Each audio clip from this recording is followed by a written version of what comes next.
Morning YouTube. So this is a bit of a short one really. We're into November. We had his first frost last week. So your plants that are tender perennials, i.e. they'll not stand many frosts, they need to be getting put inside or need protection. Yeah. So how can we do it? Well, there's lots of different ways. The first one's the easiest way, I'll show you. So I've got a tender plant here that's in a pot, nice and easy. Frost-free greenhouse. This one's just under a bit of reconstruction at the minute. Just bring that indoors. There's some begonias I'm keep overwintering down. The bougainvillea there. They'll be quite happy in here. Keep frost off them. Some cannas and odd other bits and bobs. Money plants. Quite happy in there now. Frost-free.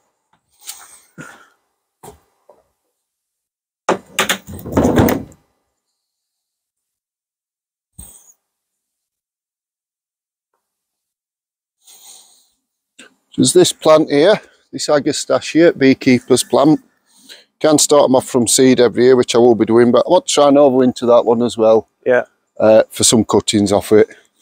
So it's quite simple. I'll just lift plant up, much root on it as I can get. I'll put that on my bench in greenhouse.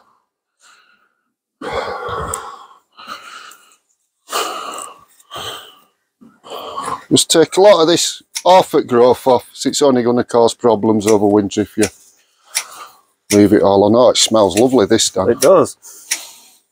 Very perfumey. Yeah, it's mint family, isn't it? Mm.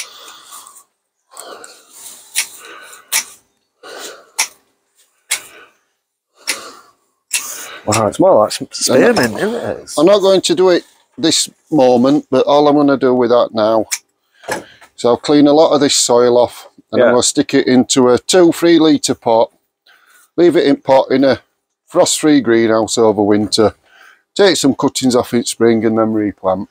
So that's that one sorted out. Right, how about if you can't lift them, if you can't put them into a greenhouse, what can we do? Well, we'll have to look at other ways. So we'll have a look at the banana. Need some fleece. You can get fleece sacks as well, what go over the top, which are ideal. Cheery as old mate Bertie, Dan. Bertie. We don't want frost getting Bertie, do we? No. He's been planted this year. I got fed up of falling over him last year. Right, I'm going to bend these 2 leaves down to protect the crown at the bottom. And then I'll get my fleece out. I just really want to bring him together, Dan. Pull him nice and tight over the top growth. Get them all covered up. This is just an example what I will do with this. I'll put some more fleece on, there's not enough there. I suppose the good thing about doing this as well, especially with Berties at this size, if you were to do it at Halloween, you could put some eyes on it and pretend it were a ghost. Yeah, exactly, yeah. Why not? Just giving it a tie so it don't blow all about when we get the strong winds. I put another tie on at bottom, just bring it in there and all, and he'll quite happily sit in that fleece for some protection, get him through the winter. So something else that needs some protection over winter is your dahlias. So I'm able to lift them, so I'm going to lift them. Nice big tube of this one. Yep.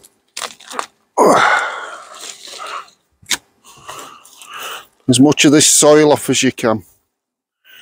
If you knock the odd root off, don't worry, it'll not hurt it in any way. Really try and clean it up as much as you can.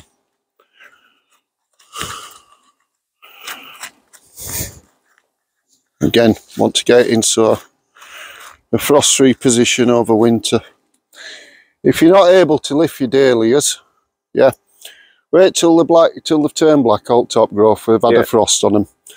Cut them hard back, and if you can, just try and put some mulch over the top. Yeah. Just to give them an extra bit of protection. Some will get through. I've had dahlias in here for 2 or 3 years now. What I've got through winter's okay. But if you want to lift them, that's, you know, you're taking a gamble when you leave them in. If you lift them and store them, you're taking that gamble out. So here's what we do once we've lifted them.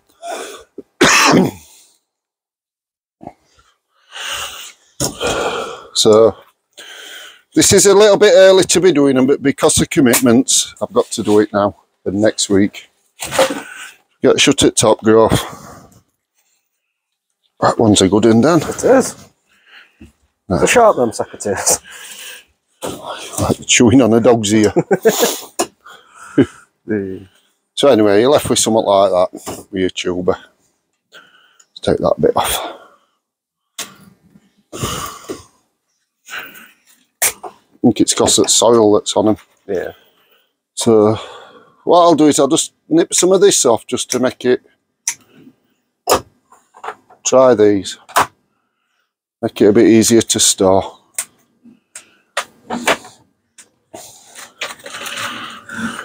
Yes, get as much of this soil and that off as possible. I find a little brush like that. You can see it really gets in between all the roots.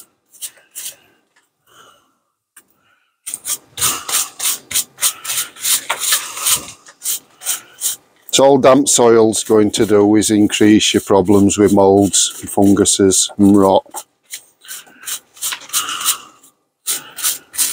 Right. What I need to do now before you do anything else is don't be tempted to wrap them straight away and store them. You want to sit your tuber upside down. Yeah. 10 to 14 days. Let some of the moisture get out of it. What you don't want to do with that is put it somewhere where it's going to get really warm. Yeah. You don't want that. When you come to actually wrap it and put it away for winter, you don't want it to look like shriveled prunes. You know what I mean? So you want it to dry in a nice cool place, frost-free, but not hot. So don't be tempted like to put them on a windowsill or something like that. Yeah. Something like a garage or a shed is ideal, just to let them keep in frost on. Yeah, obviously if it's a shed on allotment, just be aware of vermin. Yeah. We'll keep them raised up out it way. So we'll skip that, we've done that part then. So we're 2 weeks further on now. So we'll turn tuber right way up. This one's a bit of a dog's ear, but it'll be fine. A little note as well. Don't be thinking with dahlias that you can take one of these off like that. I think you can get another plant from that. Right. You can't, that's a root. Yeah, that's just a storage organ, that is actually a root. To do that is when you see your growth coming at your top here, at your growth point, and then you can split it with a spade or a knife, and that's how you split a dahlia tuber. You don't get new plants by taking these roots off. Interesting. So it's fully dried now. Let's use your imagination a bit on that one. I'm just going to get a sheet of newspaper, possibly 2. Yellow sulphur, Dan. Don't need a lot.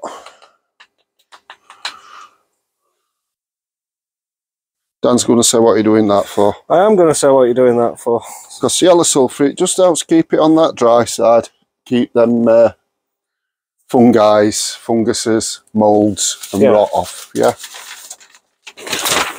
Important thing to do now, which this isn't a variety I'm keeping, this is just a garden variety, so I'm not fussed about what. It's one at Bishop's, I know that. You've got name varieties and you don't want to get them mixed up. Assert tag. Yeah. Write down what variety it is, put it on tip tuber.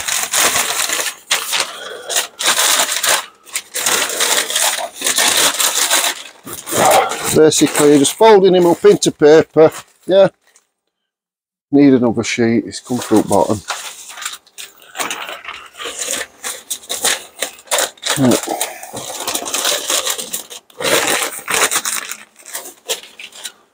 Sit him in there.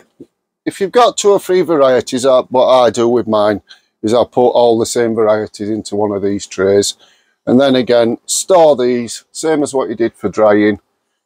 The thing is to keep them frost free at all times, and also is not to have them where it's too hot and they're going to go soft. Yeah. You know, you're going to take too much moisture out of your tuber. Don't be tempted, like a lot of people do, to stick them in, forget about them till March, February, whatever. keep having a look. Just make sure they're all right. Make sure you're not having any problems. Yeah. Because if you spot the problem straight away, or if you have a look every fortnight, you've a chance. What if it's mould? You can add some more sulphur. You can move them to somewhere what's a bit drier. You know, they don't want them getting damp. If you wait while March and you haven't looked at them, it's too late then. Yeah, keep your eye on them. You can stop it before it happens. Again, personally, I'll be setting these off in a greenhouse. Mid to end of February is when I'll be starting mine back off into pots with compost sat on the top. The reason I'm doing that is to start getting some cuttings. I want to get some growth on so I can get them cuttings off to extend my stock. Yes, that'll be sort of February time. Heated greenhouse. What do I mean by heated greenhouse? Is you're just basically keeping it frost free. So I want it to be somewhere between 8 and 10. Yeah. 24 hours. Yeah. So when we speak about heating a greenhouse in the new year, I'm not looking to have it at 80 degrees. You know, there's no point. You're just wasting your money. Yeah, because as well as warmth, you need daylight, and you're not going to get that then. You know, so you've got shorter days. Just get them growing. Get them growing nice and steady. You don't want long, elongated growth for taking your cuttings. Nice little short, stumpy plants to get off. You can root them in your greenhouse at 8 to 10 as well. So as soon as they come. Once we get to that stage, we'll come back. We'll shove it on YouTube. I think we did one last year, but we'll redo it again. Taking some cuttings off, getting them going. Okay, one last one while we're here is gladioli. We might as well have a gladioli up, Dan, and just show them the procedure with that, which is all pretty similar. It's that main thing. I'll just get one of these bags for me gladdies. The main thing is that keeping them frost free, but not too warm, not overdoing it, that you end up sending them soft. Yeah, and nice and airy, where it's not damp. Yeah. Yep, smashing. Right, gladioli's got a clump of gladdies here. Don't know if there's any cormlets on. I can't see any at the minute. Maybe. Yeah, there is. Cormlets, what do I mean by cormlets? I'll show you when we take these into greenhouse. Again, get as much soil off as you can. A bit like Jim Bowen. Put as many balls as you can. Not Jim Bowen, right? Big Break. Big Break. Put as many balls as you can. Yeah, that's going back a few years. Not for me, Dan.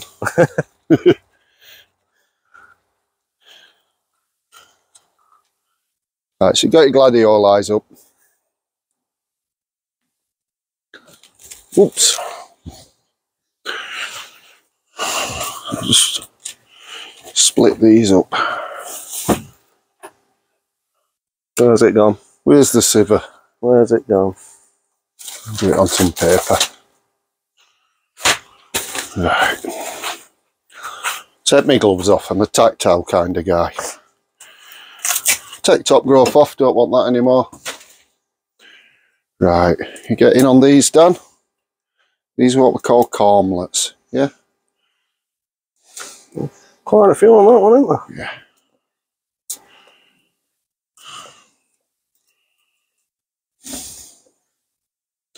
These will all be gladioli. So would these flower next year if you were to set these cormlets off, or...? I'll show you, Dan. What I'm doing there. Yep. Yep.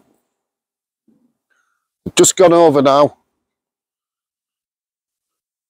But they're last year's. Super. So them really, you know, pea-sized cormlets. That's produce that. Yep. On the first year. What the corms are like now, I don't know, but we'll get one up when we've done this and we'll have a look. Sweet. So yeah, just get them cormlets off. Try not to damage them, just gently. This brush. If you get odd one or two pinging like I have, don't worry too much because there's thousands. So, then your main corm, Dan. I'll take roots off. Don't need them anymore now. Not with them, I'm not. I think they can go in bin when we finish this. Take my roots off. These are an handy little tool for this. Good brush, lamb brush. Scrubbing brush, innit? I suppose. Clean that corm up as much as you can.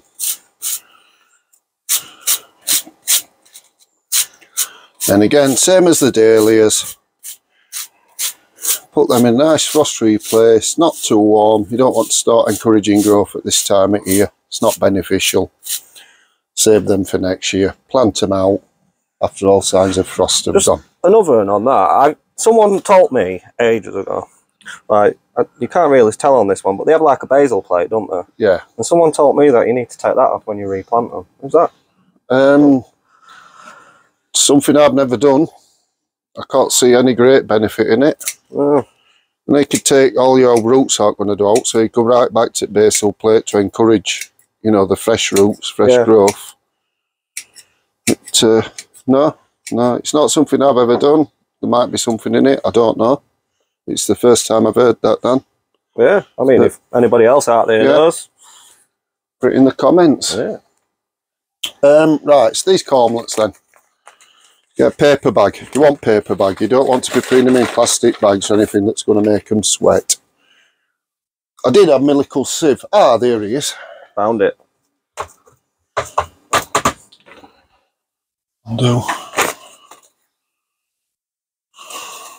Just tip him in there. Just put him through this sieve. Just get shut of this excess soil and stuff that's on them. Any bits of chaff. Chaff, Dan, that's a good word. John Chaff. Paper bag. Tip them all over.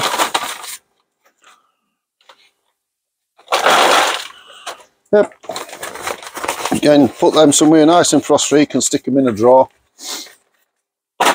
That's it. Make sure they're nice and dry when you put them in, not damp. Keep your eye on them again, you know, don't just come back to them after frost. Just make sure there ain't a bad one amongst them, because it's like having a bad potato, it'll scent others bad. Yeah. And there you go. You've got a load more gladioli to build your stock up with for next year. Okay. Yep, so that's just a few different ways. For overwintering, I mean, plants are getting expensive, so the more you can keep, the better. Yeah. And it's not only are you overwintering a plant, you're increasing your stock again, aren't you? Yeah. So saving yourself a bit of money as well. Yeah. Shall we have a look at one of these last year's bulbs? Forgot about that, Dan, yeah. Just have a look what size these are like. Where's my spade, mate? Where's it gone? Spade. Where are you? We'll pick one that's finished flowering. We've still got one here yet that's to flower. Yeah. Still got a chance. I'm going to do it spade and it'd be that big. Hey, it's just interesting to see though, isn't it? Now, unfortunately, you didn't see the size of that when I planted it, but honestly, it was like one of those that we've just got off. Yeah, and to be fair, if you go into Wilko or anywhere or garden centres, that's the size you're getting. Yeah. So you're pretty much getting like a second year bulb, aren't you? That's one season's growth. Yeah. Yeah. Which, just on a quick one, I will lift and store these. Yeah. That bed, I'm not lifting them all. I'm just going to split them and thin them out, because I'm actually going to add some grasses to that bed to grow with the gladiolis next season. Well, that'll be interesting. So some of those will be stopping in that bed. Because of the depth they're planted, I'm pretty sure they'll get through winter. Yeah, yeah. So you haven't got to lift them, you know. But again, if you want to lift them, then you can increase your stock by taking them cormlets off. And you do cut down that chance of risk. Yeah. You know, just in case we get one of them winters where we go down to like -8s, -10s, starts getting a bit iffy then. Yeah, so we'll just, obviously we touched on saying you're going to leave them in because how deep they're planted. Yeah. What sort of depth are they usually planted? You look to double to 2 times and half the depth of the bulb. Right, okay. Yeah, if you get me. Yeah, yeah. Yeah, so yeah. Which I found out, because like I've been doing it for more years than I care to remember, that is roughly the depth of a trowel to plant that. So it works out simple. If you've got a trowel, trowels are pretty standardised. Put it full depth for a trowel, sit your bulb at bottom, fill your hole back up. So there you go. Cheers for that. Yeah, we'll be back soon, I imagine, Dan. Yeah, a few more bits to touch up on. Yeah, take care. Thanks for that. Bye.